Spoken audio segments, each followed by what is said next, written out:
সোমবার এক গৃহবধূর অস্বাভাবিক মৃত্যুর ঘটনায় চাঞ্চল্য ছড়ালো ময়নাগুড়িতে। জানা গিয়েছে মৃত গৃহবধূর নাম রীতা রায়, বয়স 20 বছর। রবিবার রাতে এই ঘটনায় শোকের ছায়া নেমে পড়েছে ময়নাগুড়ি ব্লকের আমগুড়ি গ্রাম পঞ্চায়েতের বক্সিরডাঙ্গা এলাকায়। পরিবার সূত্রে জানা গিয়েছে আমগুড়ি গ্রাম পঞ্চায়েতের বক্সিরডাঙ্গা এলাকায় গণেশ রায়ের সাথে বিয়ে হয় ময়নাগুড়ি গ্রাম পঞ্চায়েতের ব্যাংকান্দি এলাকার রীতা রায়ের। প্রায় 7 মাস আগে প্রেমের সূত্রে আবদ্ধ হয় বিয়ে হয় তাদের, কিন্তু এরপর থেকেই তার স্বামী রীতার উপর অত্যাচার চালাতো বলে অভিযোগ। এমনকি অভিযোগ করেন রীতা রায়ের বিয়ের পর তিনি জানতে পারেন যে তার স্বামী গণেশ রায় তার বৌদির সাথে আগে থেকেই সম্পর্কে ছিল। এই বিষয়ে ফোন মারফত তার বাড়িতে বিষয়টি জানান এবং তার স্বামী সহ পরিবারের বিরুদ্ধে তীব্রভাবে সোচ্চার হয়েছেন বলে দাবি মৃতার বাপের বাড়ির সদস্যদের। এরপরেই রবিবার রাতে আনুমানিক 8টা নাগাদ নিজের শোবার ঘরে গলায় ওড়না পেঁচিয়ে আত্মহত্যার পথ বেছে নেন তিনি। এদিকে তাকে রাতেই উদ্ধার করে ময়নাগুড়ি গ্রামীণ হাসপাতালে নিয়ে এলে কর্তব্যরত চিকিৎসকরা তাকে মৃত বলে ঘোষণা করেন। ঘটনা জানার পর মৃতার বাপের বাড়ির সদস্যরা হাসপাতালে আসেন। এই ঘটনায় সোমবার ম্যাজিস্ট্রেট পর্যায়ে তদন্ত করে মৃতদেহটি পুলিশ ময়না তদন্তের জন্য জলপাইগুড়ি মর্গে পাঠিয়েছে বলে জানা গিয়েছে। অপরদিকে বৌদির সাথে পরকীয়ার ঘটনায় রীতা জানতে পারায় তার ওপর শারীরিক অত্যাচার চালাতো বলে অভিযোগ। সেই আত্মগ্লানিতে আত্মহত্যার পথ বেছে নিয়েছেন মেয়ে বলে অভিযোগ।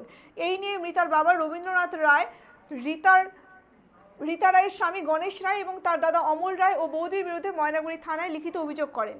ঘটনার পরেই গণেশ রায় ও তার আরেক দাদা মনোরঞ্জন রায়কে জিজ্ঞাসাবাদের জন্য পুলিশ আটক করেছে, যদিও সমস্ত অভিযোগ অস্বীকার করেছেন মৃতার স্বামী গণেশ রায়।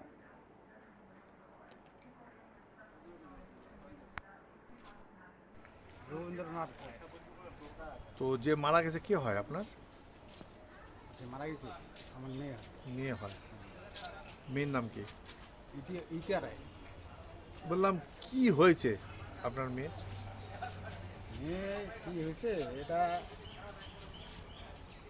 মানে কালকে ফোন করিয়া কইছিল যে মা, আমার ওর মাকে করেছে যে না আমার না 3টা লাইকও লাগবে, পূজা আছে, আমি যাব আনতে। জামাই নাকি বলে আসতে দেয়নি, ও হাতে নাই পয়সা করি, মানে ওই দাবি করেছে এটা আমাকে। তারপর নাই কি এই ঘটনা ঘটেছে। কতদিন আগে বিয়ে হয়েছে? 7 মাস। 7 মাস আগে। অন্তঃসত্ত্বা আছে কি? অন্তঃসত্ত্বা নেই। বললাম কি মনে করছেন আপনি মেয়ের বাবা হিসাবে? কোনো এটা আপনার অভিযোগ আছে বা কোনো আপনার মেয়ে কি আছে, কিছুটা আছে।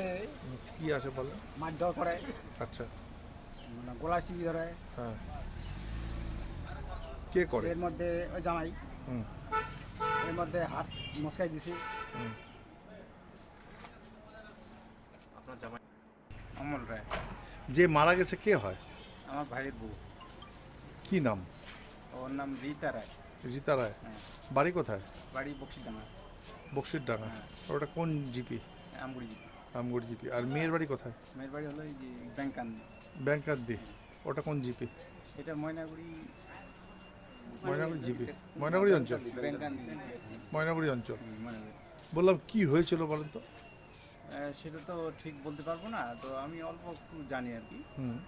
তো সে নাকি বলে বাপের বাড়িতে যাইতে চাইছিল।